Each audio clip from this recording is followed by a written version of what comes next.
Good afternoon and thanks for joining us in this edition of 360 Degrees on Canal International. And it is now official that some petroleum products have witnessed an increase in the market. We are talking about super, which is moving from 740 francs to 840 francs. Likewise, diesel, that is moving from 728 francs to 828 francs, and an increase of 100 francs per liter. We shall be discussing the various possibilities of Cameroonians surviving at a time like this. Plus, this week in Cameroon is being commemorated as the National Bilingualism Week, a week to consolidate the promotion of the two official languages. We are talking about English and French. In this edition of the program, we shall be looking at the strides made so far and the challenges that are still hindering the effective implementation of bilingualism in Cameroon. Do not move a muscle. We shall be right back.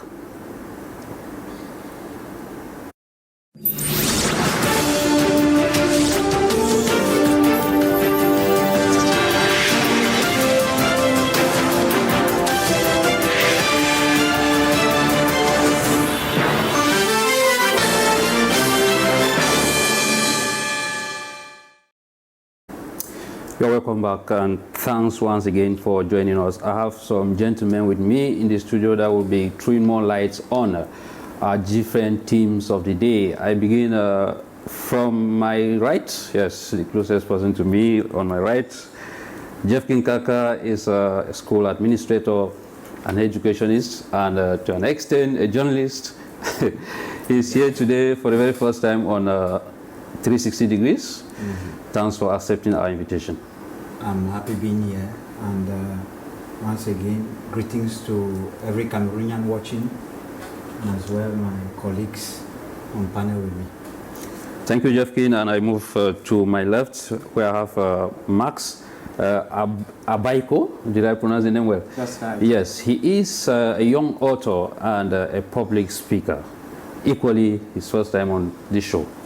Yes, thank you very much. I feel really elated, and it's a pleasure to be here to share knowledge to Cameroonians. Thank you for the invitation. And beside him is Clifford DECHAM. Clifford DECHAM is an educationist. You know, today we brought a lot of educationists here because we are talking bilingualism, and it has to be about the education of Cameroonians from the base to the highest level. Mr. Clifford, it's a pleasure to have you, sir.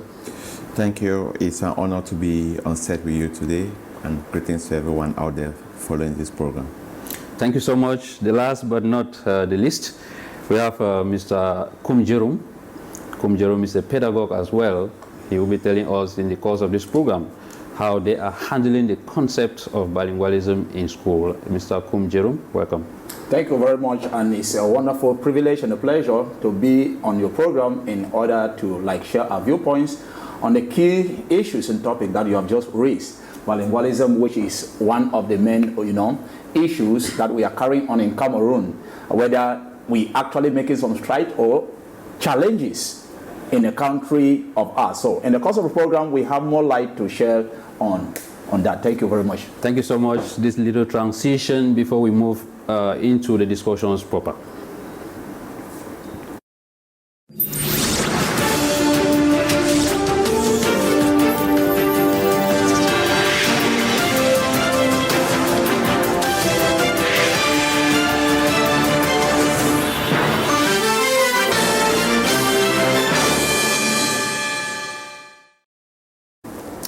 Let me begin with you, Clifford. How did you perceive the news yesterday that some petroleum products have been increased? The prices of some petroleum products have been increased.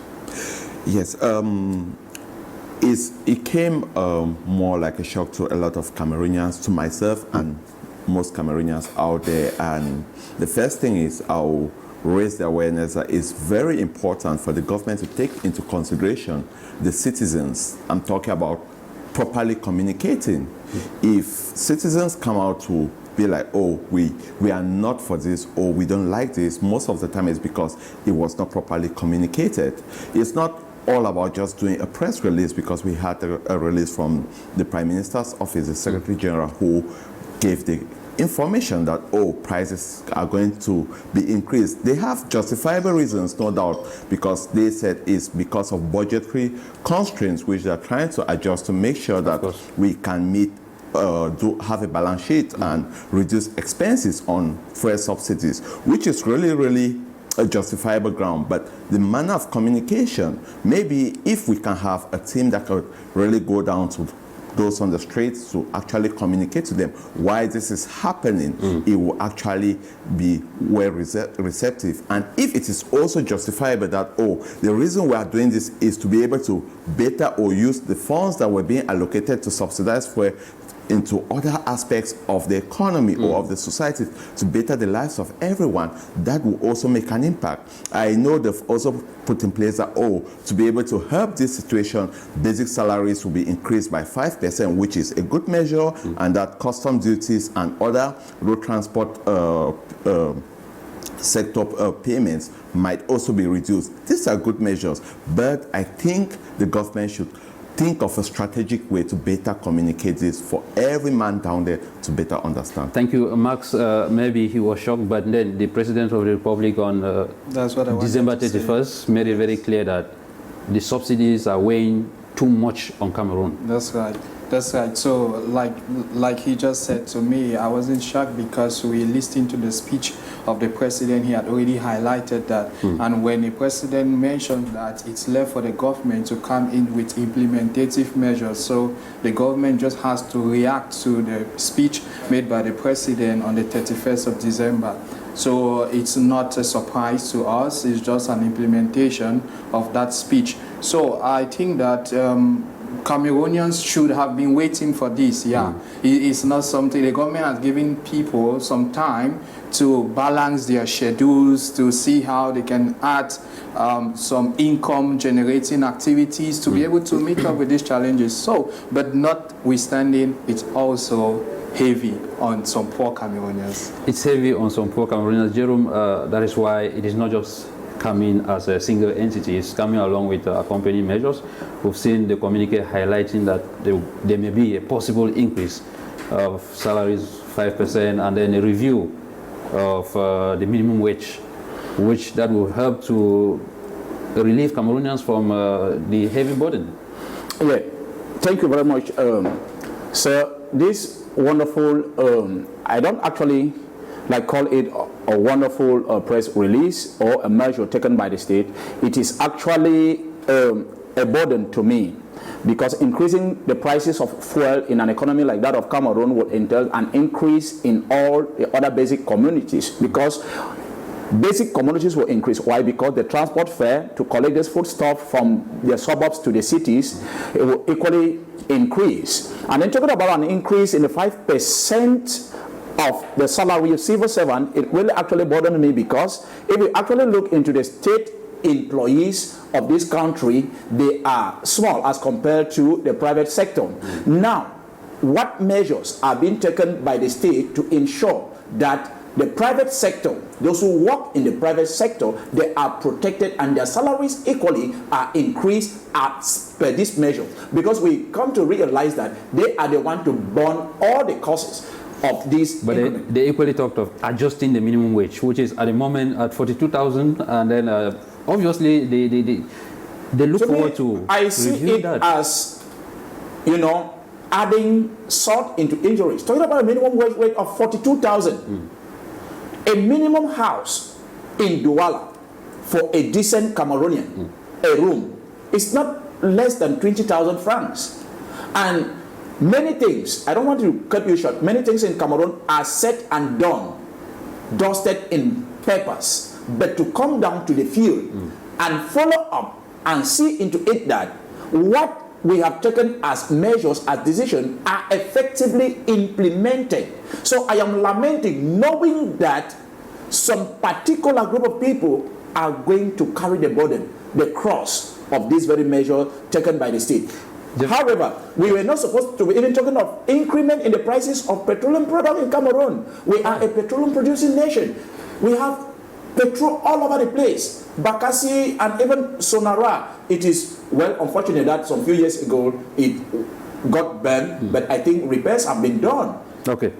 Thank you, Jefkin. The state is not like moving away from the subsidies. They are just reducing the subsidies because it is weighing on the state. And like he said, it is affecting the heavy subsidies, is affecting the other sectors of the economy. The reason why they have to cut it down and then push to the other sectors. Already, it's important understanding that we are having crisis at the moment and the area of debts. And what the government is trying to do is to have solutions, to find solutions to this. To the crisis, yes. To the crisis. So in such a situation, we find ourselves in what we call crisis management. And as he rightly mentioned it, communication might pose a problem. The government's step is not bad, but communication is one point. And then, now, subsidizing this stuff, there's a problem because there are stuffs, there are products that could carry the burden and enable Cameroonians to keep managing, because right now Cameroonians are managing. For example, we have gold, we have other stuffs, timber, we have stuffs that Chinese are coming and carrying away, we have other stuffs that can help really, you know, cover up all of this. But now the government turns to increase it in what is a common commodity, what is something common to the Lambda, what is common to a normal Cameroonian. So it's a very big problem. Yeah, it's not a Cameroonian problem, we should say, because the neighboring Nigeria here, They have subsidies skyrocket. It's not a matter of reducing subsidies. That's why in Nigeria now you buy a liter of fuel for about 950 to 1,000 naira. So when you see Cameroon reducing, it means they are taking the problem gradually. They don't just want to scrape up everything. Yeah. Yes. Yes, I must applaud the efforts of the Cameroon government trying to see into it that we don't just scrap off the subsidies that are in place, but rather we should see how to reduce, because this is in line with the International Monetary Fund to make sure that we are in compliance and also that we manage the crisis, like you rightly said, that are ongoing. If you look at what President Bola Ahmed Tinubu did in Nigeria, he completely scrapped up all subsidies and the prices of fuel more than doubled instantly. This has been a major impact because if you also look at statistically, over 30% of fuel consumed in Cameroon is smuggled from Nigeria. And recently they've not been able to do that because the prices are way higher than they were in Cameroon, than they were before, to be able to now bring it in from Nigeria and retail in Cameroon. With this happening now, we are now left to just dealing with what is available in Cameroon. And unless the government make these adjustments, the supplier, we do not refine fuel in Cameroon. We depend on foreign importation. Yes. And you should know that fuel suppliers, all the suppliers, they go for the highest bidder. If the government does not put part of the burden on the consumers, that is you and I, and decides to bear all of it, they already have issues with the budget at the moment, trying to be able to meet up with the expectations of what they need to carry out for the country. If they fail to take part of the burden and put on the man in the streets or the consumers, it will be challenging for them to meet up, and they might be forced to go back to the suppliers and start renegotiating. And these suppliers, remember a few weeks or months ago, we had some fuel scarcity, and that's because of things like this. If the government cannot look for different ways to ensure that the suppliers are motivated to make sure that in as much as the prices might be high, we still have the quantities available for consumption, it will become challenging and difficult for the economy to run. That is where I was driving to. Prices could be high, but steady supply is what most Cameroonians are waiting. It's very important. That's right. It's most important. Yeah, the government just wants to assure that the petrol is there, and is available for consumers. So I think it's better than reducing the price and we have shortage or we have scarcity. Jerome, this means that the project of rehabilitating Sonara should be a top priority.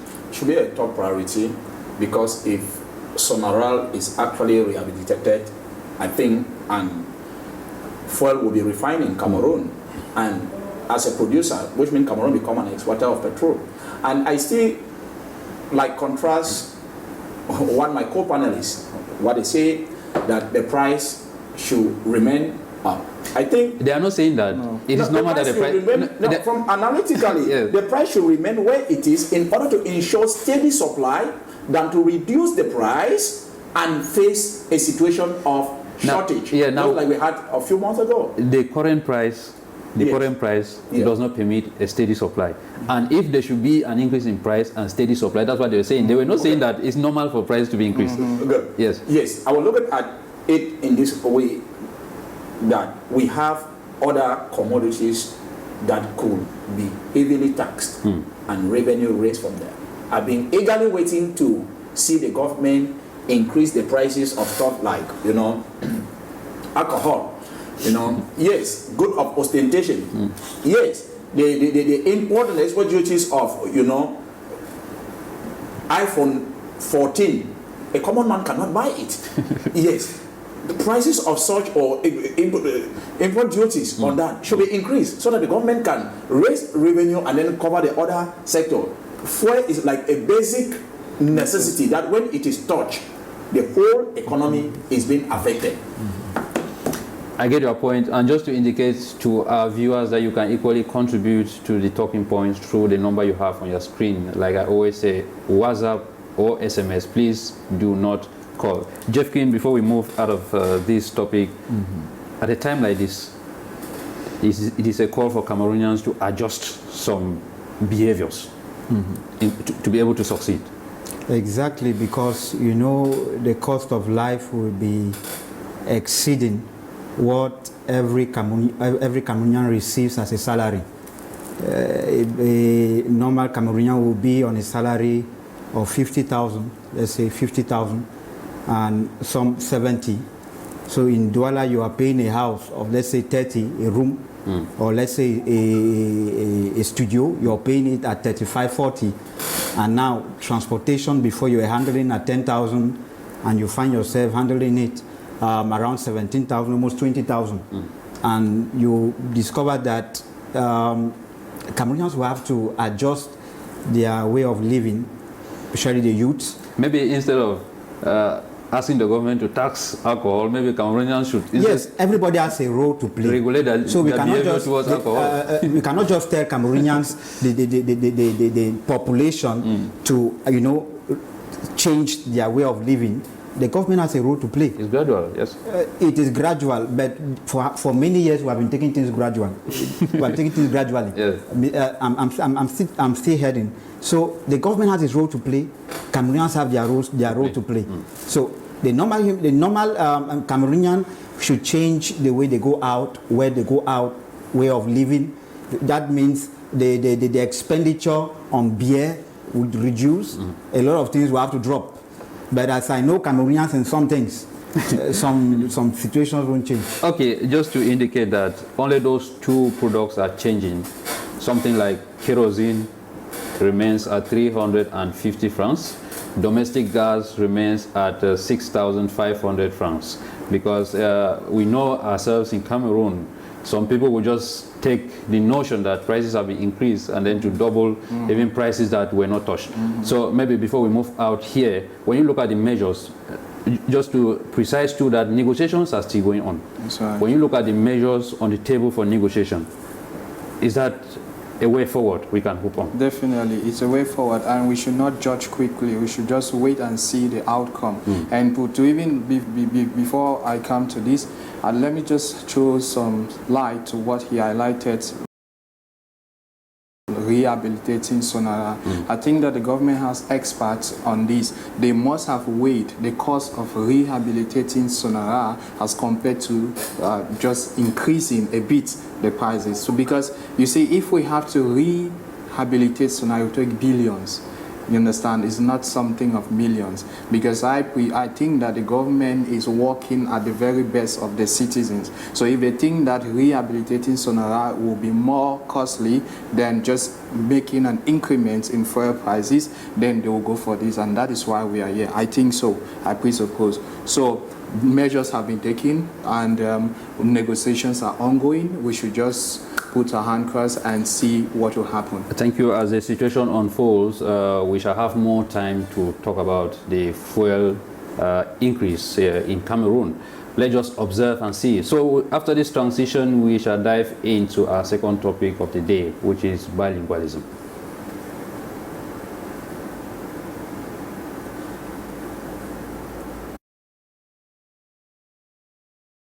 The concept of bilingualism is handled differently by different individuals.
Let's set the pace with these news items of the week on bilingualism.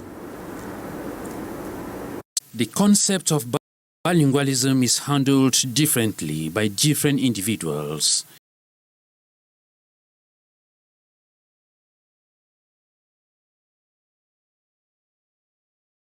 While some got interested in the two official languages at a tender age, others picked up at a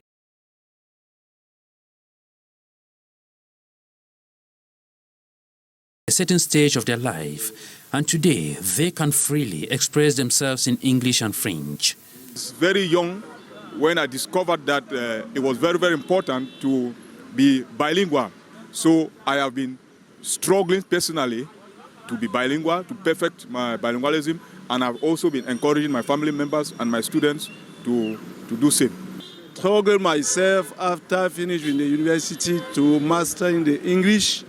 In the level of my family, everybody speak French and speak English.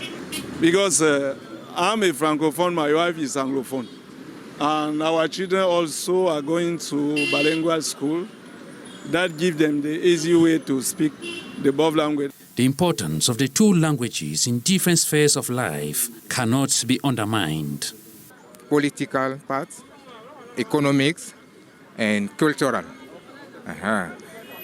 Anyway, our both languages are very, very important, and we must learn it. It is the duty. In diplomatic spheres, in business spheres, in the scientific world.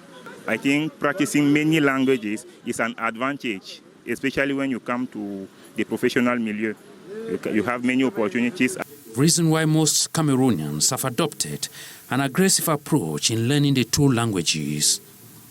Lorsque je me trouve par exemple avec les anglophones, je leur demande de me parler en anglais. Et je m'efforce de leur répondre aussi en anglais. Ça me permet, n'est-ce pas, d'améliorer mon niveau de bilinguisme. I do my best to speak every day as English speaker. Happy Bilingualism Day. But in the nutshell, on the street of Yaoundé, this January 31st, 2024, we came across a good number of Cameroonians who are still much comfortable speaking either only English or French, deploying little or no efforts in learning the other. The implementation of bilingualism academic system where the English and French subsystems are locked within the same campus to facilitate the teaching and learning process of young Cameroonians is an HO concept adopted more than 20 years back by Cameroon. Despite its implementation, some experts still continue to question its form and content that trains effective bilingual children.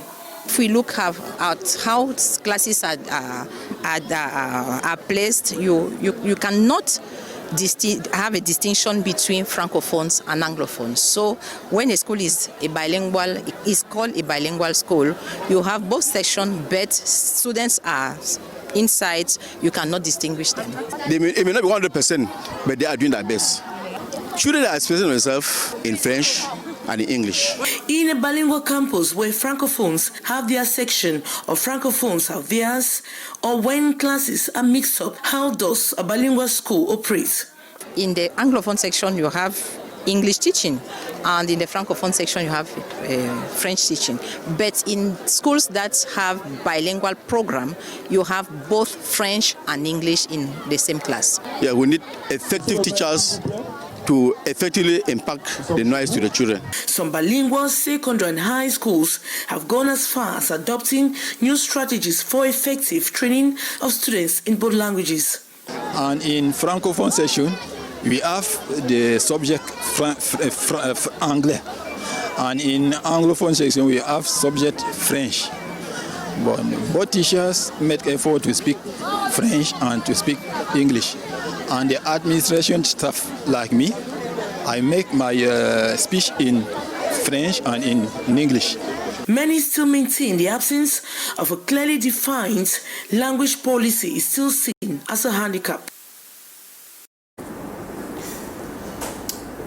You're welcome back. Jefkin NKAKA, we go straight away. What are some of the daily realities of bilingualism you live as a Cameroonian? As a normal Cameroonian, living with French-speaking brothers and sisters, it's very challenging at times and also very interesting, especially at the level of communication. You know, we Anglophones, we don't fear expressing ourselves despite difficulties maybe in the French language, even in writing. And at times when I meet a Francophone, I would like to ask a question or know something. The person is going to tell me, je ne te comprends pas. Tu parles en français ou bien tu dis quoi ou bien demande à quelqu'un de m'expliquer. So at times with all of this it becomes very difficult. And then you know, especially in the digital world, when we talk about bilingualism, the theme mentions digitalization. Yes, let me just come in with a theme.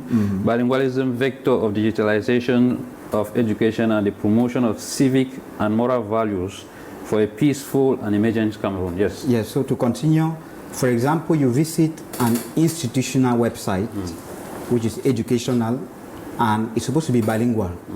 You don't find it. What do? And even if it is reported to the technical department, they will say they will look into it. And that's been an administrative language. And then you also find some situations where documents are not properly translated, and at times not even translated. In some ministries, maybe the minister or maybe an officer will just sign a communique in one language, and at times it becomes difficult, you know, to communicate with other people. At times you might understand it from your personal view and your way of handling things, but people to whom you communicate the information to will not understand it. They will not want to get it.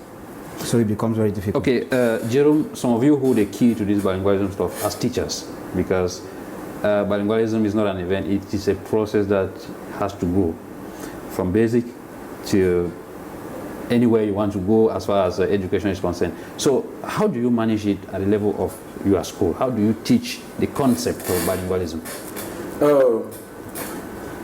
I must vividly say that when you say it's a process in Cameroon, if we date back to the history of bilingualism, when did we adopt this concept?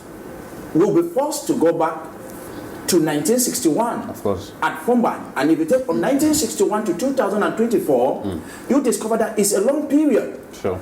And if you go into some major offices, especially here in Douala or in Yaoundé, the language of instruction, the language of directives is French. And I love the theme of bilingualism this year. It talks of morality and peace. Let me put aside the digitalization. Yes. Now, at the level of the school, we try to inculcate these values in the lives of the kids, the students. But after that, it doesn't like practicalize itself the way it was supposed to be. You bear witness with me that if you live here and enter into some offices, let me say public offices, the commissariat, the gendarmerie, the governor's office, the just go, the secretaries and the rest, and you want an information, vital information in English. Me, I'm talking of English. They will tell you they don't understand English. So if I want to talk about bilingualism in Cameroon, what has been going on for the past year has been what we call an attempt or a struggle to assimilate, to engulf the English-speaking Cameroonians and put an end to the English language. But the paradox is that most Francophone, as a teacher, from the statistics I've observed, most Francophones parents, they send their kid to the English system of education. That is what I wanted to. That's where I wanted to come in, because when you look at the situation today, you want to compare it maybe with 10 years behind. You bear with me that progress has been made. It is true, documents are still there, but it shows that some people somewhere are not doing their work, because we have the latest text on bilingualism, that is law number 2019 of 019 of December 24th, 2019, stating very clearly that the two official languages have equal values. Equal values. They are raising a worry. Some people in some public offices are not yet into getting to respect that text. Yes, that is actually what I was intending to address. The concept of bilingualism, to the best of my knowledge, in Cameroon was never for all of us to speak both English and French. Was rather for all of us to have an understanding of both languages. That means if I step into an office and I meet a Francophone when I'm an Anglophone, I speak in English, he or she should be able to understand what I'm saying and respond in French, and I should be able to understand and respond. With this law in place, because there's one thing to have a law, there's another thing to actually enforce or implement that law. Sure. If the government could actually make it or even create a hotline that report any, let's start with government offices, report any government official that you try to speak your official language to, because English is an official language and French is an official language. Yes. They try to speak your official language to, and they tell you to speak their own official language too.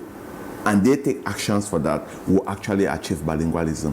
Because I think the challenge is the fact that everyone is a demigod in their office. And when you step in, when they sit at the back of their chair, they're like, oh, I don't understand their language. Speak mine before I'll understand. Meanwhile, the government has put in place every measure for us to have a bilingual country. And it's not for you to speak absolutely everything in both languages. It's for you to have a mastery of all and communicate with that which you best can communicate with. If the government can take steps for that, I think we'll achieve that bilingualism in our country. Yes, Max, I saw you itching to react. Yes, I think that the government has done a lot when it comes to the issue of implementing bilingualism in Cameroon. The first is the government has created linguistic centers. They're linguistic centers, but the issue is Cameroonians don't go there. The government has created translation offices in every public office or ministry, but the issue is people are still reluctant. They don't want to translate. People don't want to do their job. That's why I said there are some people somewhere who don't want to do their job. The government has still created ASTI. Yes, ASTI, that is training translators and interpreters. The government has created bilingual schools Yeah, bilingual school. The government has made it obligatory in schools now.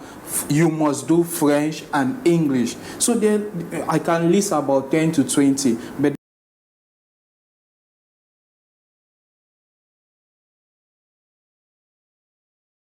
the issue is follow-up. The follow-up is not there. Yeah, the laws are there, the things are there, but there's no follow-up. So we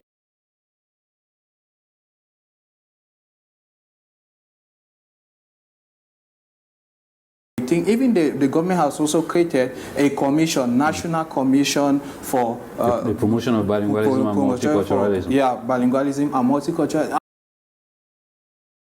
And they have been doing their best. Yeah, they have been moving from one ministry to another, trying to pinpoint those ministries that are not respecting the law. But the issue is, you know, the commission seems not to have full power to. That is what the government is doing is best. Just that Cameroonians are reluctant to meet up. Let me get to Jefkin. He seems not to be okay that the commission has been doing their best. 7 years. Let me just ask you this: 7 years after, because the commission was created in 2017, if I'm not mistaken. 7 years after, do you feel the impact of the commission? Not to expectation. It has gone a long way, but not to expectation. Why? Because there's a problem at the level of transformation of the mind of the people. Because there is a deep problem in this. When you talk with parents who send their children to the English section, they tell you, no, je préfère que mon enfant va à l'école anglophone. Non, ils sont bien. They appreciate it. But in the office, look at how they respond. In the community, look at how they respond. But their children, they want their children to go there. So there's a deep problem of mentality that Cameroonians have to accept. And then now also to understand that implementing bilingualism, I did mention earlier digitalization. Then my brother did mention civics and then moral aspect and peace aspect. Understanding that we should understand that it's all a chain of different sectors that interconnect to produce what we are expecting as bilingualism fully and successfully implemented. Cameroon is still backward in the area of technology. How do we expect technicians to produce the best and well translated, to integrate, and even to integrate the original? I'm into the digital world. Now, for example, website development. People will buy the cracked, people buy the counterfeit, and they build a website at, let's say, 60,000. Standard price of a website, 300,000. And that's how Cameroonians work. The best technicians will prefer to work as a freelancer. But others will prefer, or others who are managing and find them their way through are not qualified and don't do the best. And that's why you find that place lacking. That means it comes down to answer some people are not doing the work. Jerome, would you say the process of bilingualism in schools that is yielding enough fruit as it was supposed to be? It is slow. It is not like producing the desired result. Why? Because the ministries in charge and the central government, when I talk of the central government, I talk of the executive bench. Sure. Now, it is not doing its best because we are still training students who come out, integrate themselves into the job market without the concept and notions of bilingualism being inculcated into them. What is it supposed to be all about? This problem of bilingualism can easily be tackled at the level of what? The job market, the various competitive entrance examinations, talking about ENAMS, ENS, and other. It should be made bilingual. If you are not bilingual, you cannot be a police constable. I think people will take this one very serious and compulsory because these are the people who solve problems on a daily basis. Yes, if you say, okay, if you want to become a police, you want to become maybe a tax collector or a DO at announcement. All the recruitment, teachers and the rest, you should have basic notions of bilingualism. As my brother actually said, that bilingualism doesn't mean that I should be perfect in English and in French at the same time. But at least holding a public office, you should have some basic notions in both languages. I think we will tackle the problem at that level, and we will reduce a lot of hate speech. If I make a mistake in a public office, my brother, you will hear some type of funny word. Oh, regarde le Bamida là. Regarde comment il parle le français. Whereas us, some of us, we just struggle because we feel that we are condemned to speak the French, because if you don't speak the French, nobody's going to attend to you. Yes, I wanted to say that is reducing right now, because when you visit most offices right now, what you get is different from what you used to obtain. I think there's an improvement. Yes, there is an improvement. You know what? There's an improvement because of the recent law on hate speech. That is what I'm saying. That's what I'm saying. Yes, not actually because they are like... Yes, the usage of hate speech now in different offices is very minimal. Yes, exactly. That's very... Let me come to you, Clifford. What justifies the fact that English and French is a compulsory subject from nursery 1 to university? But we still find people after university degree who cannot make a sentence in English or a sentence in French. Is it that the teaching is not effective? Yeah, there's something about teaching that we need to understand. There is a theoretical part of it and there's a practical part of it. Most of our curriculum in our schools, unfortunately, are designed for us to pass exams. Trust me, I had to cram French to be able to pass to pass my GCE French. That was the only option I knew. So the moment I passed it, I forgot about it because that was not my priority. But when I was studying for maybe an MBA, I knew that I need to learn these skills for my business. It's a lifelong. It's like a medical doctor practicing to become a doctor. He has to learn that, oh, I have to implement this on a daily basis. The learning pattern will be different at that stage. The challenge we have is we learn or we teach our students to pass exams, not to actually apply it. And that's the difficulty we're having. But let me just digress a bit onto the hate speech or the rejection. I, for one, I live in Douala. Every office I enter, I speak English. Yes. I really does not care who is there. I speak in English, and the person responds in French, and I respond in English. Sometimes we'll kind of have a struggle to understand each other. I'll also struggle to explain in English until, if I can't understand the French that they are using, they'll also try to use different words or alternatives. Sometimes they'll even call for help. They say, no problem. And at the end, the communication At the end, we communicate and we get the solution. If I'm driving on the road and a police officer stops me, I speak English, because that's the language I understand best. He speaks French, I respond in English. And I've never had an issue with that personally. So I'll really say that to an extent, there is progress on that particular part, which I can really applaud the efforts of those in charge. Max, as a young author, do you consider the concept of bilingualism in your craft work? Yes, definitely. When we produce books, we try to translate it to other languages so that people can grasp the knowledge as well. But the issue we have noticed that the Francophones do not read. So more often than not, we leave our book just at the English level. Once we write it in English, it's there. Because we translate it, at the end of the day, people don't buy. It becomes discouraging. I think reading is a Cameroonian problem and not a Francophone problem. Let me mention something that he said. I just want to add. He talked about theory and practice. I must say that language is something that needs more practice. You can learn a word in French. If you don't have that opportunity to express it one or twice, you will definitely forget it. So most of the Francophones who speak English in Yaoundé are those who studied the English and they stayed in English areas for a while. So they had the opportunity to communicate, to express themselves before going back to Yaoundé. Now, many of those who do not express themselves in English, but they studied in English system and talk about the Francophones, are those who immediately after they had their maybe advanced level, they travel back to Yaoundé or Douala, and they live in places where they do not have the opportunity to communicate, to exchange, and they forget it. I tell you, I learned Spanish for about 6 months. But since I did not have anybody I can express, I've had to forget it. So, that's it. You must have somebody.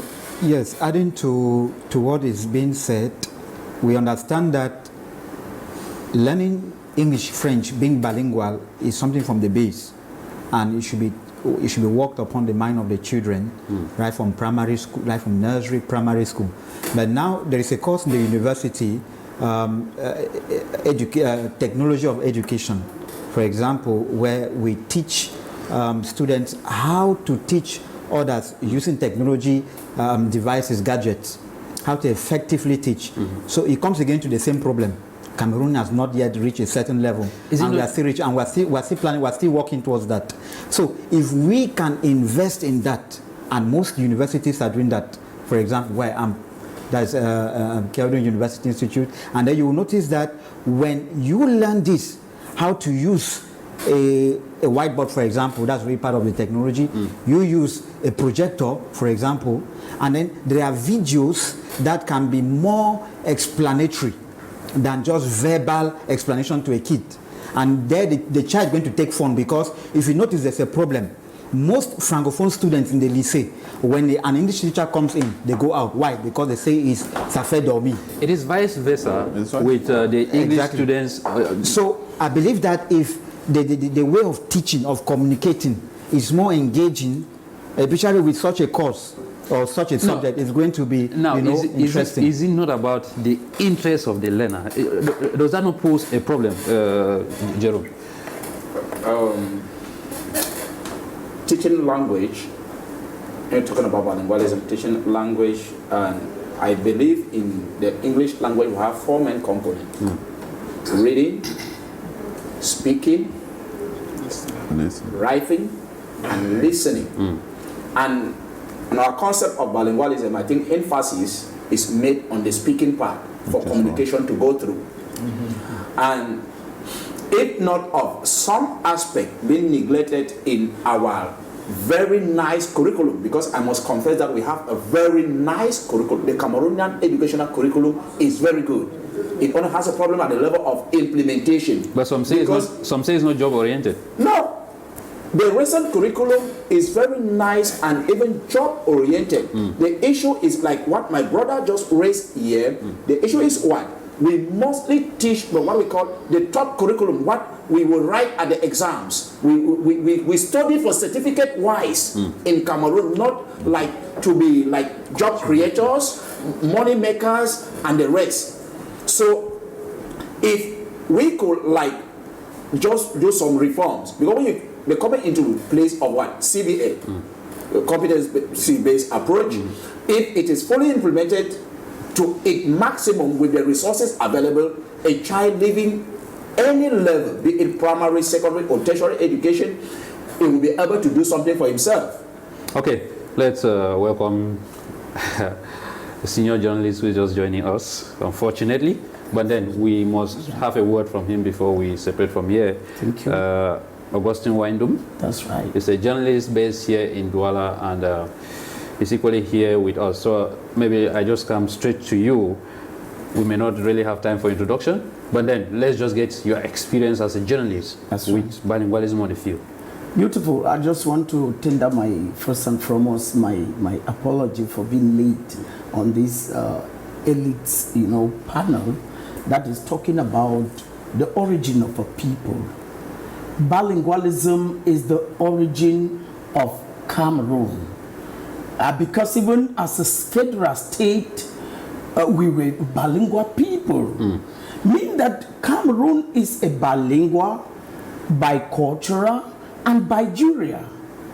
But my question I'm asking, why is it that the system, the power that be, did not actually put in place mechanism to propagate these two cultures that would have, because it's an asset. Of course. On planet Earth, Cameroon would have been, stronger than any other nation on planet Earth because of this bicultural nature of Cameroon. But I still believe that it became an illusion and it remains as a slogan. Even when pedagogue, I'm not a pedagogue, I'm a journalist. And you ask my personal experience. And I want to say that Is it like struggling to make sentences in English?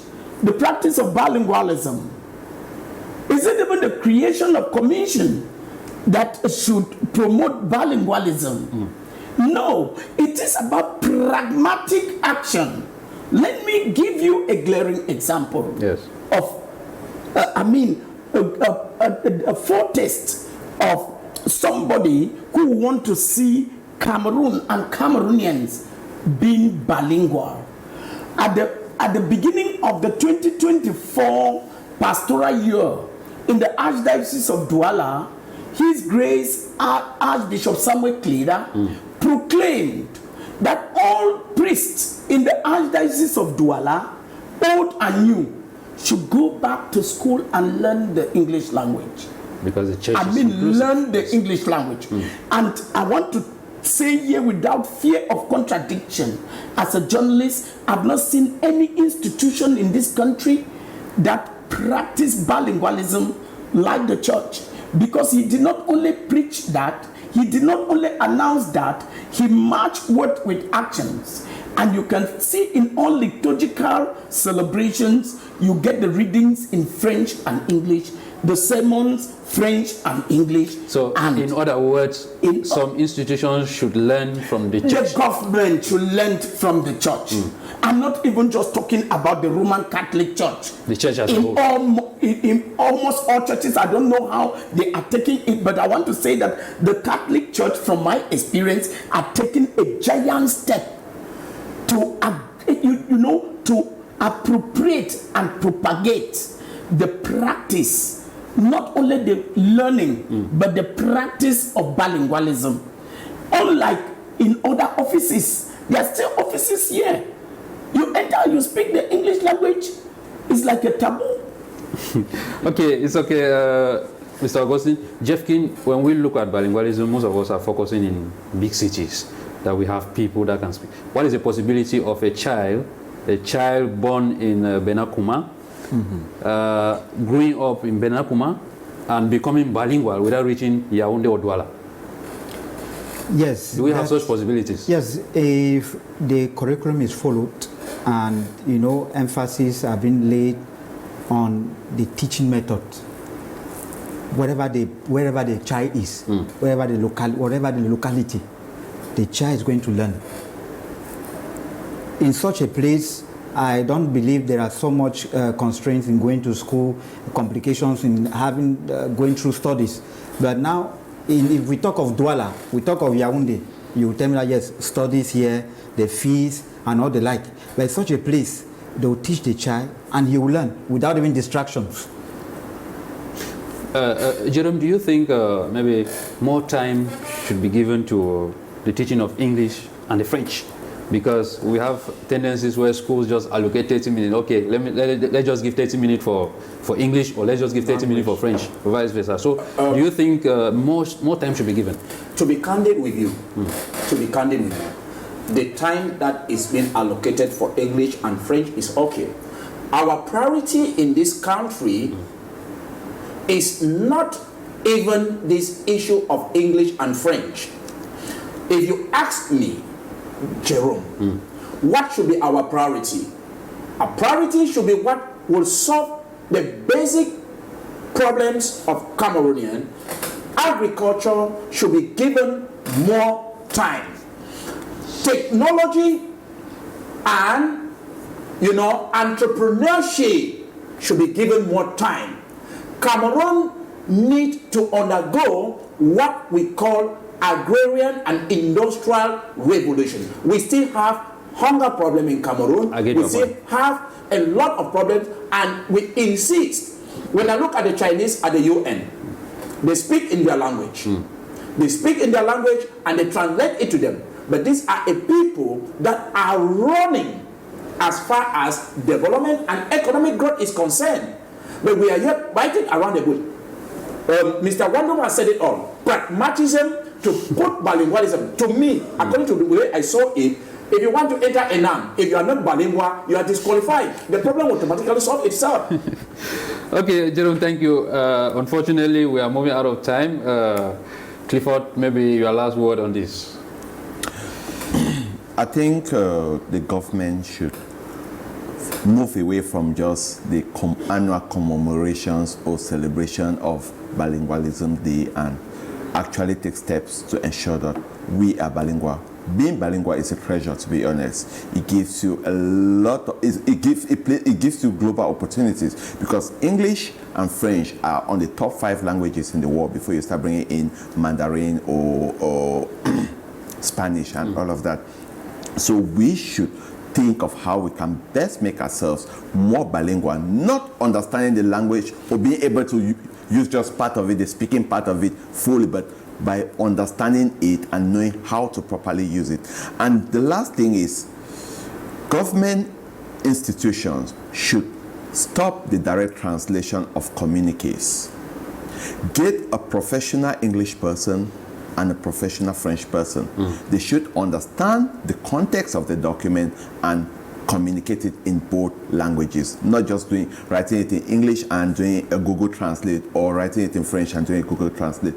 That misleads the message a lot. Thank you so much. Thank you, Max. He said something very important, because at times it's better not to translate than to translate what will derail people. That fundamental problem, how can it be tackled? The issue is the government has already allocated translators in every ministry. I don't know why we are still facing this problem of wrong translations, mistakes. I don't really know, because there is a decree like that. There are translations in every ministry. There is a communication department in every ministry. It could be that they are not doing their job. But this is what I want to say. There is a big problem of bilingualism in Cameroon, which is the weight of bilingualism on Anglophone Cameroonians. Because the notion is each Anglophone is fighting to be bilingual, to learn the French, because it acts as an open door for them to get a job. Each time when you go to get a job, they'll ask you if you are bilingual, if you are an Anglophone. But when it comes to a Francophone, they don't care if you are bilingual or not. And when you see, those are in certain cases. Yes, when you see a Francophone really struggling to know English or to learn the English language, it is not because they want to use it here in Cameroon. It is because they want to travel abroad, and they know that the English language has more opportunities abroad.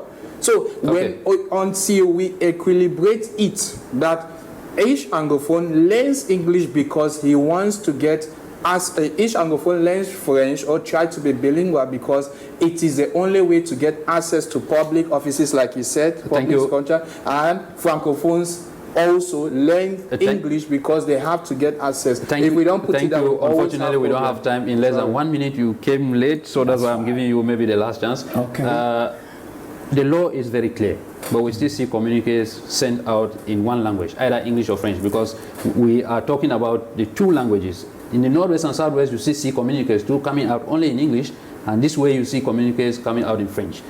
Is that the violation of the law? And if I may say, could we say it is better not to send out an information, a public information, if it doesn't respect the 2 languages? No, it will be a constitutional genocide. If we even say it like that, it is an obligation that official communiques in this country must be rightly written in French and English. We got well-trained and professional English translators. And I want to say something here that we're making an error about it. To speak English, you are not Anglo-Saxon. Because what I've come to discover is that it's another systematic plan of getting Francophones, our brothers and sisters Francophone, to learn English as a form of assimilation. That would be another blunder and an error.